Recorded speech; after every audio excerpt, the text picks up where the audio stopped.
Welcome back. We move straight into our next segment. We have live on set now Dr. Franz Dunkel, who is the Associate Professor of RWTH Aachen University, Germany, and MICIT Chairman, Professor Emeritus Clement Mbeer, to share more with us about the German partnership between MIC Institute of Technology and Aachen Chamber of Crafts and Trade. Good morning to you, gentlemen. I know you wanted to get another person on, but we'll perhaps try in a bit.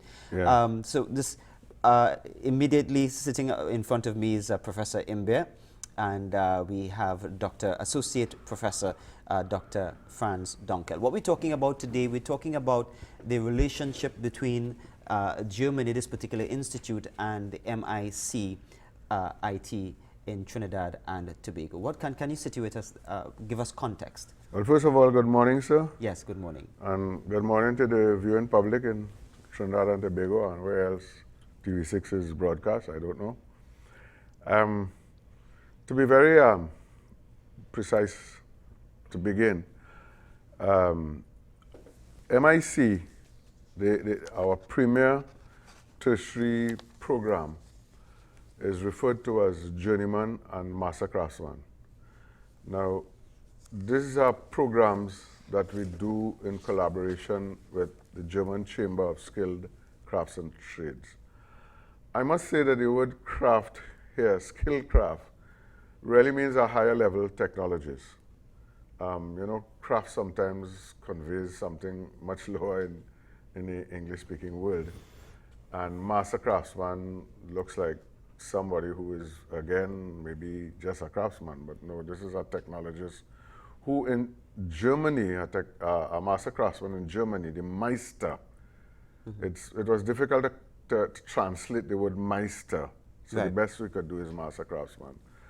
That person is a technologist who is on par in terms of the educational framework in Germany with a Bachelor of Engineering. It's just that it's a very hands-on.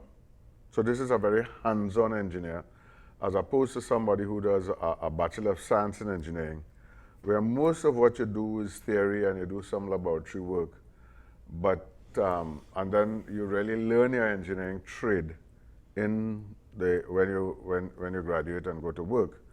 This person is work ready because it's a dual program. It's a program that is very heavily based on industrial internship, so that half of the, about a little more than half of the program actually is based in industry, where they do get the theory, but most of it is practice, both at the learning institution and in industry in an internship. How does Trinidad and Tobago benefit from this arrangement? What are the specifics of this arrangement with the institute, the German institute?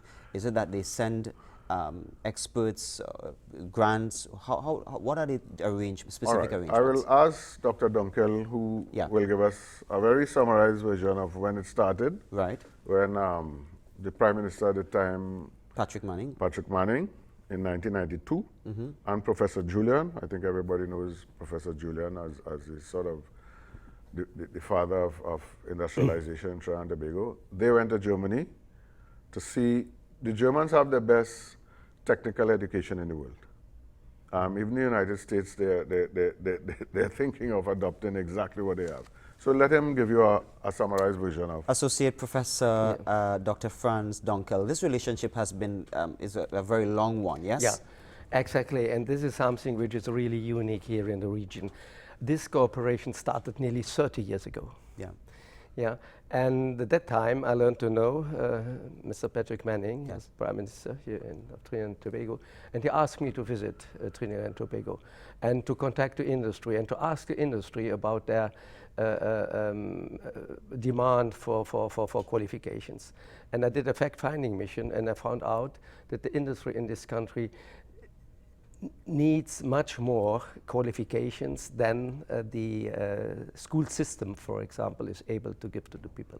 And from that time, we decided to select people from MIC, from any companies, industries, and to bring them to Germany, and to give them a tailor-made advanced training, technical training, which has been related to the demand of the local industry. And from the first beginning, it worked. Yeah. So students from here go to part of this arrangement is where you take students from here. Yes. And we invited them to Germany. For how long? The program? The first batch, the first 2 batches stayed in Germany for nearly 6 months each. Right. So, but in between we improved this cooperation, of course, and now we are in a situation, for example, which is extremely difficult to explain all the benefits, for example, which are which have been developed from this strong cooperation. And because of the pandemic, unfortunately, we had to stop, but we are extremely happy, and that's why we are here today, that very soon, for example, we get back to the roots, as we say. That means we expect end of the year a new batch of instructors from MIC visiting Aachen, getting a strong advanced training program, doing a certification and getting the accreditation of the HWK in Aachen, which is the leading authority in Germany regarding qualification in the TVET sector. And this is something which is great. And I'm very sorry all the time when I'm here that so many people really know about this. But this is something which is, let me say, in Germany, education, especially TVET, vocational education, is the backbone of our society. And this is exactly, for example, which is now also available in Trinidad and Tobago. Yeah. Professor Mbia, I'll come back to you. How are students selected for this program? Well, first of all, we have training in MIC itself. MIC sort of morphed from a purely manufacturing tool and die. It was started in 1974 to assist industry by making tools and dies and molds.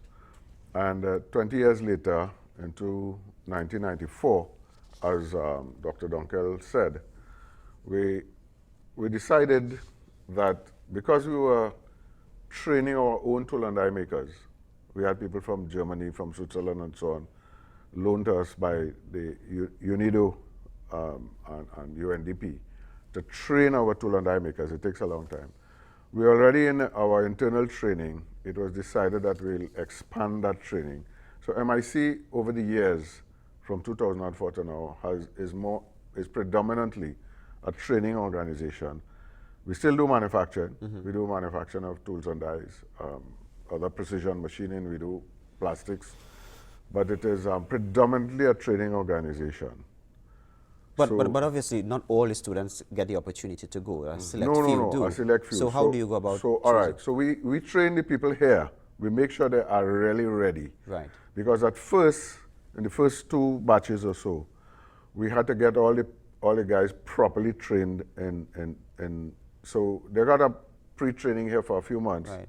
3 months or so, then they went to Germany for 6 months. Right. Now it's the other way around, where we have master craftsmen here, right. Instructors who can train other lower level, if you like, entry people. We can train them now for 6-7 months, and they only have to go to Germany for a few weeks. Okay, so you select them. We select them. You select them. Oh, yeah. Who funds their program? Well, we have to fund it because we are engaging, the expertise of the Germans. Yeah. Yes. So we have to fund it. But they are very reasonable. Yes. In the cost, because it's a high cost to train.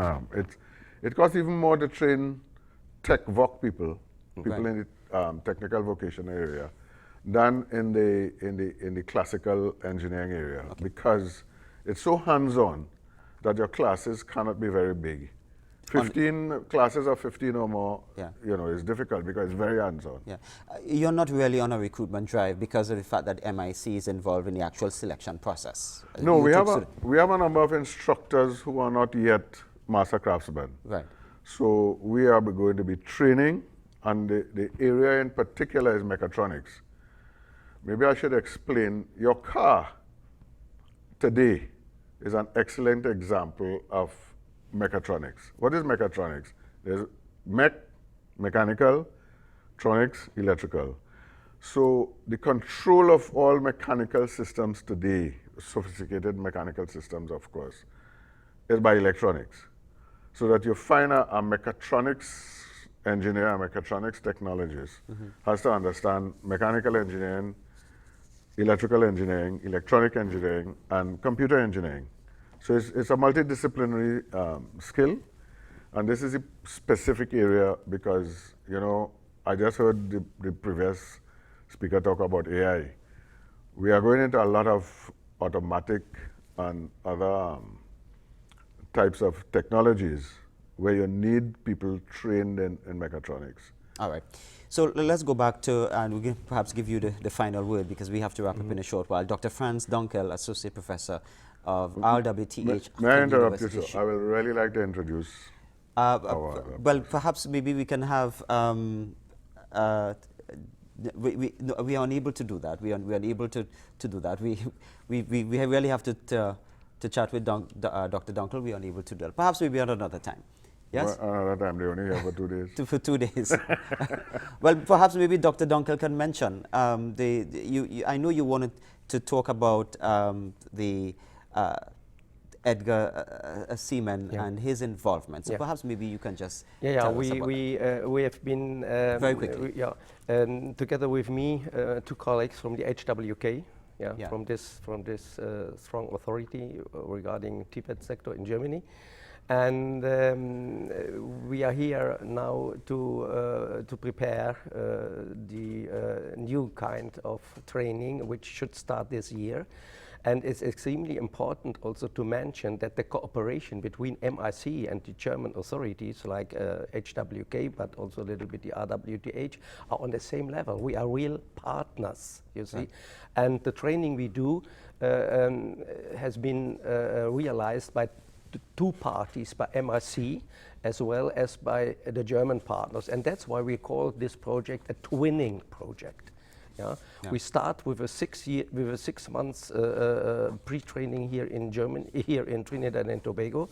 At the end, there is an intermediate examination, and during this time, we also, the MRC has the option to get assignments from German experts to participate the first phase of the twinning project. So, and later on, we bring them to Germany.